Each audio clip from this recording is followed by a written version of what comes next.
Yeah, You just right. I started stopped. it, I think. Yeah. Okay. You stopped it Now, earlier. Yeah. okay, cool. But now it's recording. So I do have the questions that she would like for us to discuss.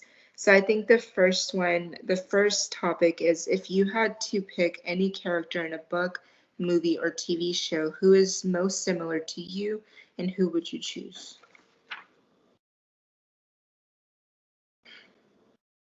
Oh, okay, I can start first. Sorry. So for me,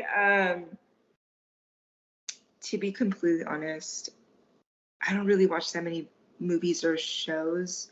So I feel like for the movies that I have watched before, I don't know if you guys ever heard of this one movie called Pride and Prejudice. I love Pride and Prejudice. I'm not gonna lie, and I feel like I am very more so of like, I guess outgoing, but also very wanting. Because the character in the movie, she's very outgoing. She's very independent. She very much goes and pursues what she wants. But it's more of a romance movie, so I feel like I very much love romance movies. So I'm very much a hopeless romantic. So I guess I relate to the main lady. It's the best I could do. If you want, I'll go next. For me, I don't necessarily have a particular character, I guess, but maybe an archetype would work for me. It would probably be like a character that just like pretty much like every time they struggle, they still like or like they come back. Like even though they go back down, they come back up and they keep trying to overcome whatever obstacles put in front of them. Even if it's like even if they have to like fall like once or twice. This would be like something like for me. And yeah. I have zero idea what character I would be. Um, like I think I would have one if I was like still a kid, but as of like now, I don't have any, but mainly because I don't really watch TV shows or movies as much anymore, so I have no idea. Yeah, same here. I can't really think of a particular character or anything like that right now. It's not because I don't watch like a bunch of shows or movies or anything. I don't know. My mind is Yeah, blanking. I just feel like characters nowadays are so made up, and it's hard to relate to them. Yeah. And then at the same time, I mean a lot of them kind of like at this point in time, some of them are kind of similar in a way. Bro, it's the Because same. they've already become like stereotypical in a sense because there's so much of it now. Like so many. Yes, that makes Yeah. sense. So, when you guys were growing up, what was your dream job? And is any part of that still true? I always wanted to have like multiple professions, kind of like Barbie. So I think, well, I guess like still want to experience and have a lot of skill sets. But as of now, I only really plan on becoming a dental hygienist. Makes sense. Okay. So, when growing up, oh my gosh, I loved crime shows, and I kind of still do. Like, I really like, I'm really into like crime and stuff. So I really, really, really wanted to be a medical forensic examiner to go into like crime scenes and look at the dead people and try to see what they died of and all that stuff. And that was so neat to me because I watched this one show like a long time ago. It's called like Bones, I think. And in the show, it was literally just a lady who like would literally solve like crimes by just examining like bones and people and all that stuff. So I was really, really fascinated with the idea of doing that. And like now, don't get me wrong, it's cool, but like it's just a lot. And then having to see dead people all day, I don't know about that one. I feel like now that I'm older, I'm just kind of like, it's a little weird. Um, but yeah, I mean, eventually, I feel like if I had the money to put myself through medical school, sure. Yeah, that would be a little like depressing too, because it's like a lot of like demographics and Yeah, murders and all that. and So different age groups. Like, I didn't even think about that one because I was only thinking about seeing just adults. I didn't, no one told me about no kids being involved. Yeah. So, And then you do have to have like a certain sense of like being able to shut it off or like to be able to withstand seeing something like that. Because I mhm. mean, if you don't have it in you to like be able to like endure it. It's kind of like not a job for most people. It's tough. It's definitely a Yeah. tough. Yeah. As for me, when I was growing up, I guess pretty much what I wanted to do.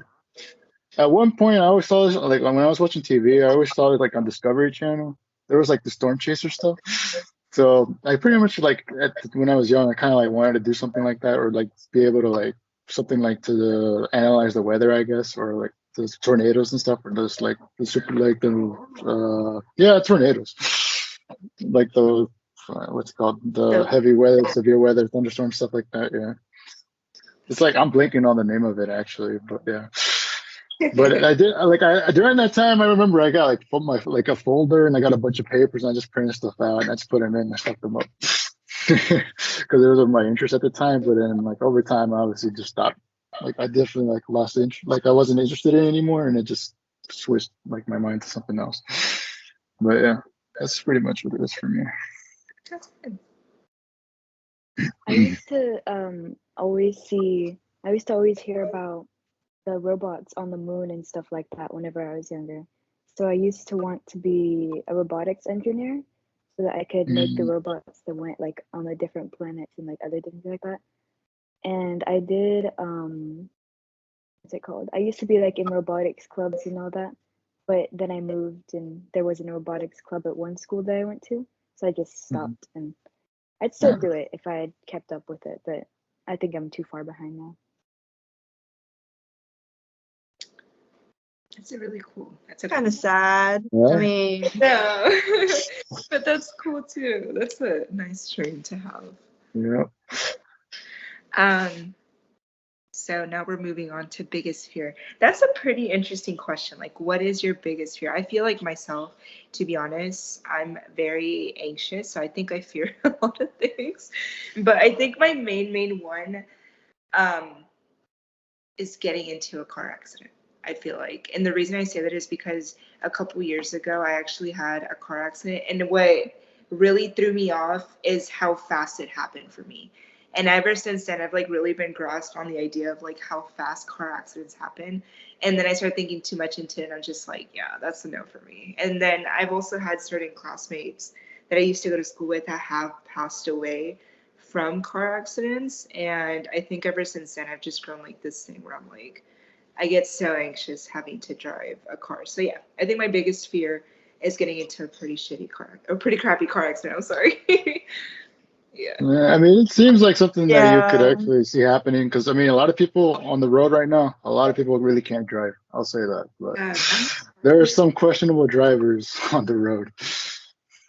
So, yeah, I see. Mine kind of connects with car accidents because I think it's like death is it's a pretty scary thing, you know. I get a little bit of like a existential crisis kind of a thing because life is really short and it can be shorter based on environmental factors, so it's kind of terrifying to me.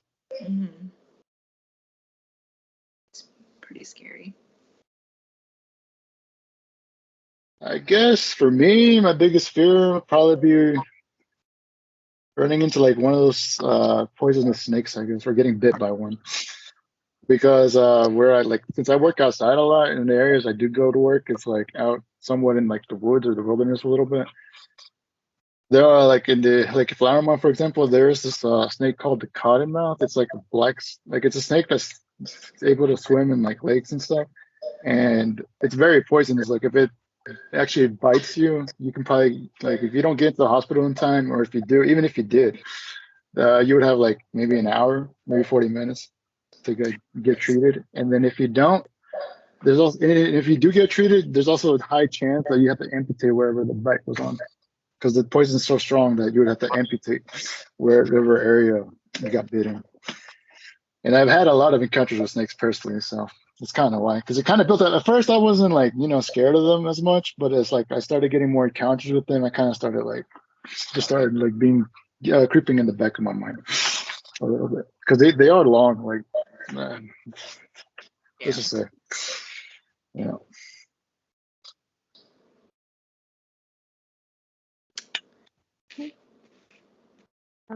I think my biggest fear, uh, hmm, the dark. I don't like the dark, but like mostly the dark whenever there's no background noise in it. Like Mhm. just straight darkness with nothing in it. I don't Silence, like just that. like yeah. Yeah. Yeah. Yeah, silence in the dark is yeah, it's really Yeah. scary to me. I don't know. It's very eerie. Yeah. Yeah.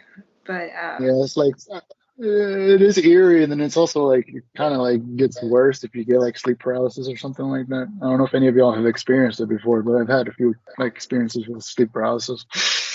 Yeah, and it's not a pleasant experience. We'll say that. I've only had sleep paralysis like one time, and I like vividly remember, and it was at my mom's house, which made it kind of creepy because my mom's house is creepy. Mm,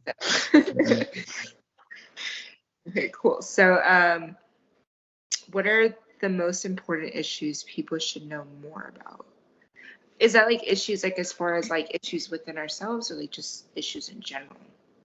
I think it might be just in general. Is probably what it refers to. Is what I think is what the question would be asking. But you could say like society, like issues in society or issues in something else, something like that.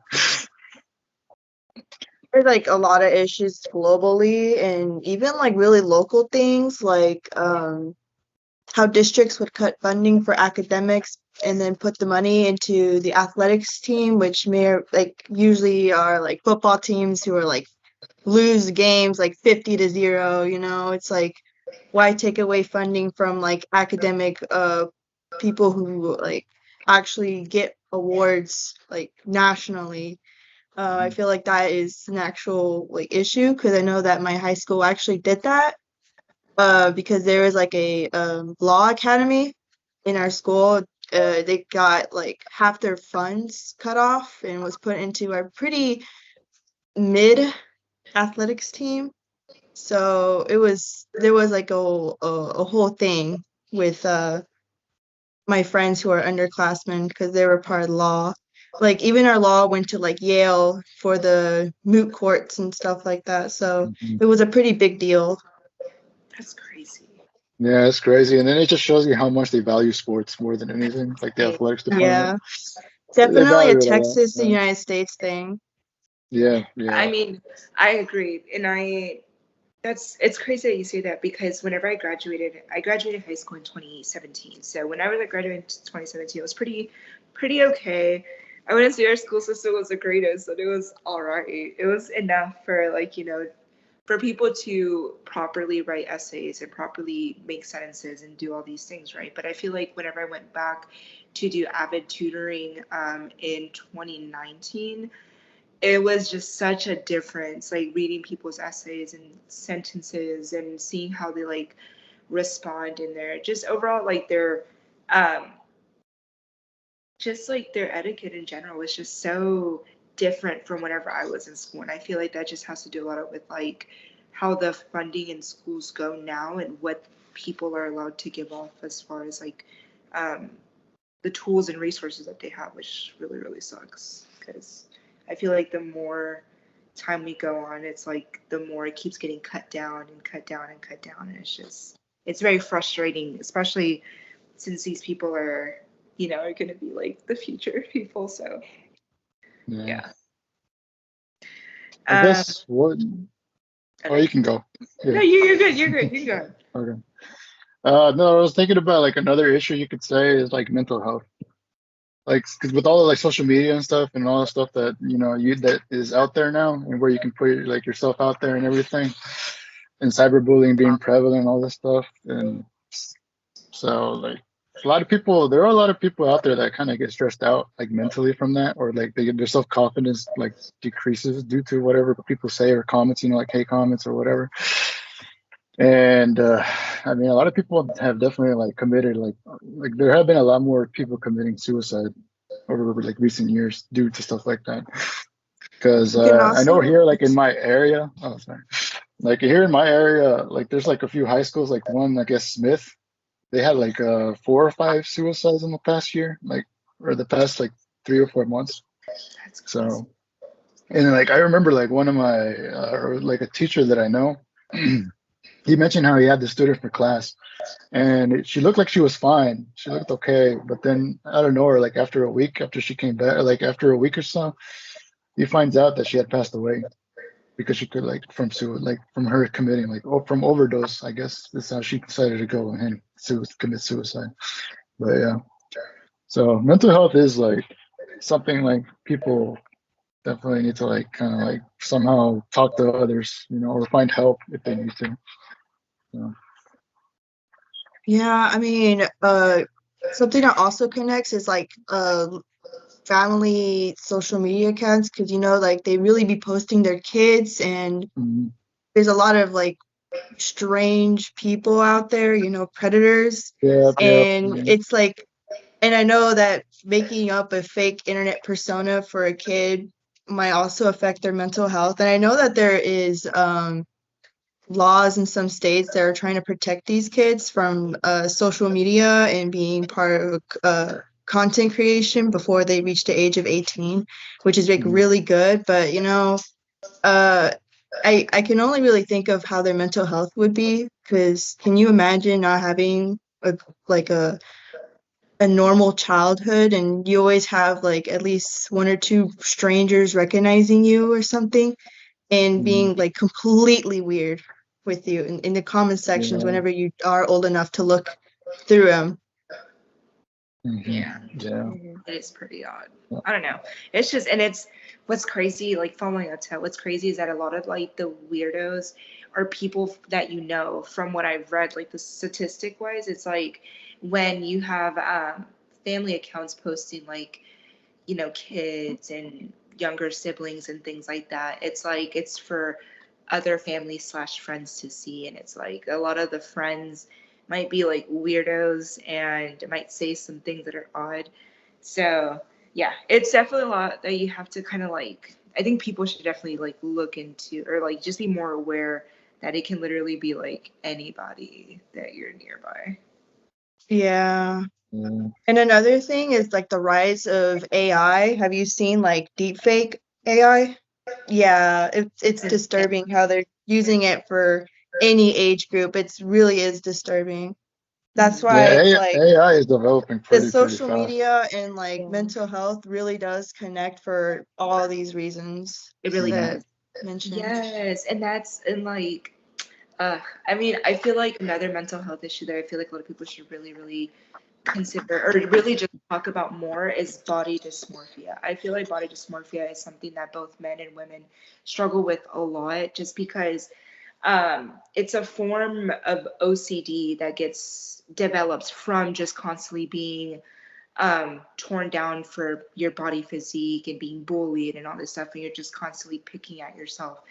And it's definitely something that influences people to the point of wanting to commit Yeah. suicide because they're just not happy with how they see themselves. Because from a third perspective, looking at that person, it's like they see nothing wrong. But when that person looks at themselves, they see someone that's like 300 plus, 400 plus pounds heavier. And it's just, you Mhm. definitely see someone that's not what's reflected. So body dysmorphia is definitely a really big thing. Mhm. Mhm. Yeah. I actually had something to add to the AI comment. I think another big issue, well, other than like AI and the deepfake, that um is people using AI for like, for example, I don't know if you guys have heard about like the writer's strike for all the like producers and stuff for movies and all that. Mhm. People are trying to use AI to like make everything now. They're trying to like put Like, people out of jobs and stuff like yeah. that. Yeah, Because I by heard using Wish, the AI. movie, like the most recent Disney movie, I heard that the song was supposedly created by AI, and people were like talking Really? negative things Yeah. about it. Yeah, there are Yeah. people like art like bashing or criticizing it because it sounded like an AI, like it was made by AI, and it didn't sound natural. That's So it's crazy. like, yeah. It's And then really you also got ChatGPT. disappointing. Mhm. Yeah, it removes the, like people being creative and authentic. That's insane. Yeah. Oh no, I remember like last semester. No, yeah, it was last semester, like last spring. In one of my classes I was taking, like the professor had mentioned like one of his friends that teaches as well. a class. They got an essay turned in, and that essay was literally written by AI. And whenever they said like it used ChatGPT, and the reason they found out is because they did not go and proofread by replacing the word AI to like with their name. So they ended up finding out this is like the first report, and they were like, "Wow, look, this is the first paper we had from ChatGPT." And they overlooked like the person that did it overlooked the fact that it literally like called itself AI. So they never proofread the paper to like switch it out. That's crazy. That's crazy that AIs can write essays now. Yeah. And due to that, I remember he made a comment. He was like, he might have to start making people like come in and just write on like in classroom physically if it gets out of hand at one point. Like instead of like typing online and stuff, you just go to class and get a pencil. You know how we do it? Like I don't know if you did it back in the like old days. Like for me, back in the day, that's what we did. Like you just write with like a pencil and a piece of paper, and that's it. So That's crazy. Okay. Um, the last question, it says, who is your favorite YouTuber or Instagram influencer? I personally don't have one. I don't really watch YouTube as much nor keep up with like any social media influencers slash celebrities as much. I think the most I can say is like a couple years ago, I used to watch a lot of videos from this one guy. His name was like Philip Solo TV, and literally it's just a random dude from Canada who goes and tries like the worst rated restaurants food and just gives his opinion.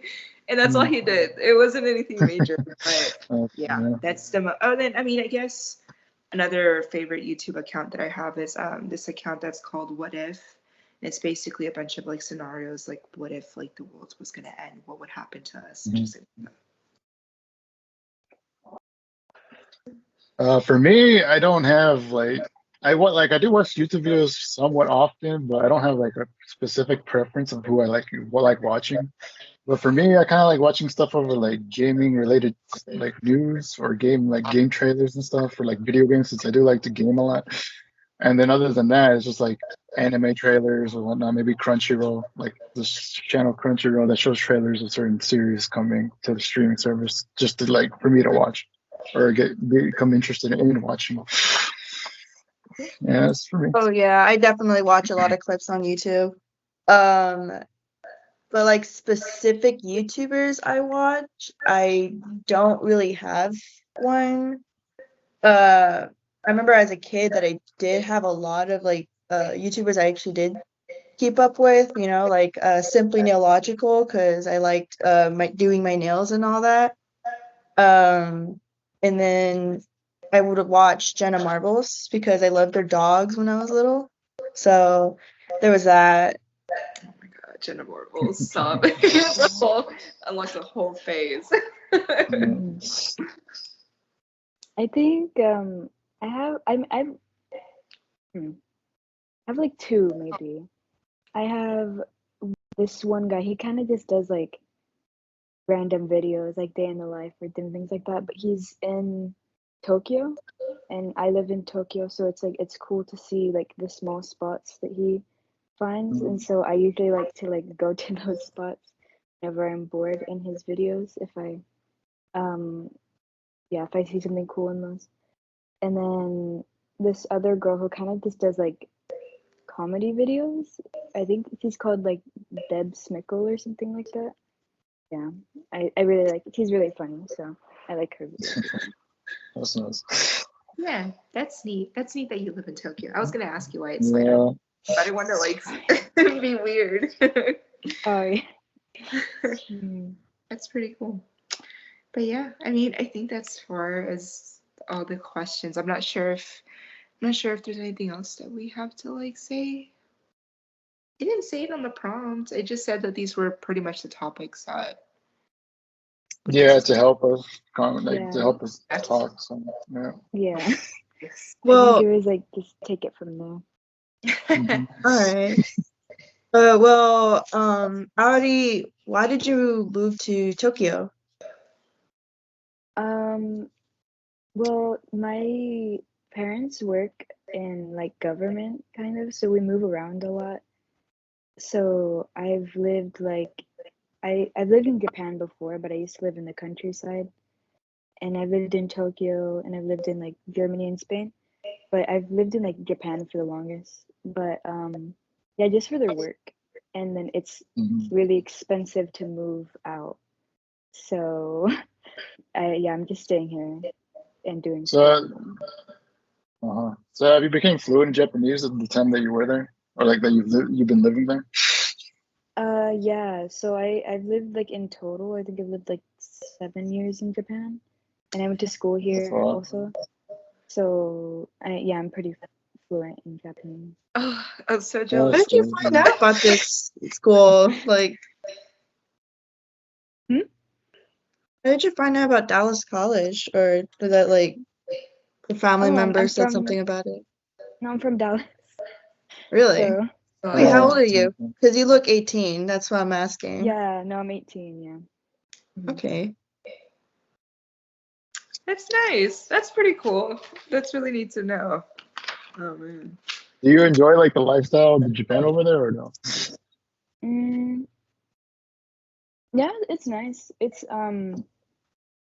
It's better if you know the language. Obviously, it's pretty hard if you don't. Yeah. But it's pretty safe over here, and I don't know, people are nice for the most part. They're more polite. Like it's kind of hard to have a Okay. conversation with like just like you can't have what you have in the States with like people where you randomly meet someone or like a cashier and you can make small talk.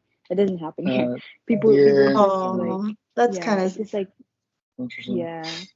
You really have to like make friends over here to like have conversations Hmm. with people on a daily basis. But Oh, yeah, other wow. than that, it's pretty cool. Other than that, people just That's kind of cool. keep to themselves and are just reserved. Yeah, Yeah. it's very much especially Tokyo. People in the countryside are more open, but people in Tokyo especially, like they're city people and they're like city people. And so they're like, no, I don't have time in my day to deal with talking to you. I talk to you. Yeah. Yeah. Uh, Well, that's cool. That's nice. That's great. That's a pretty good thing to know. Well, we're here in um Dallas. last question. What's it like being a Latina in Tokyo? Because I know that's like entirely different for such a monocultural Ooh. country. Yes.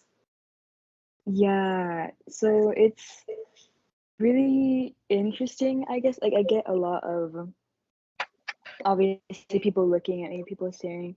But like whenever I'm with my friends, especially my friends that are Japanese and I'm like speaking to them in Japanese, people are just like out of their mind. They're like, whoa. They stare at us like the whole time. So like, why are they speaking Japanese? Why isn't she speaking like English or something? And it's crazy the amount of people here that actually speak Spanish. Wait, oh, that really? really surprised me whenever I moved here. Yeah, Really? you'll have Oh, wow. you'll have people who come up to you. Like some people were like, "Oh, I studied in Mexico," or even things like that, and they'll just start speaking Spanish to you. It's really nice actually, but it's interesting at the same time. They'll just like stop you even if you're really busy. But Yeah, that's surprising. I wasn't expecting yeah, That's nice. Do you, yeah. with you being trilingual, do you ever get confused with all three languages? Like you want to say certain Um, sentences? a little bit, yeah. I actually have a friend who she's half Mexican and half Japanese, but she also speaks English.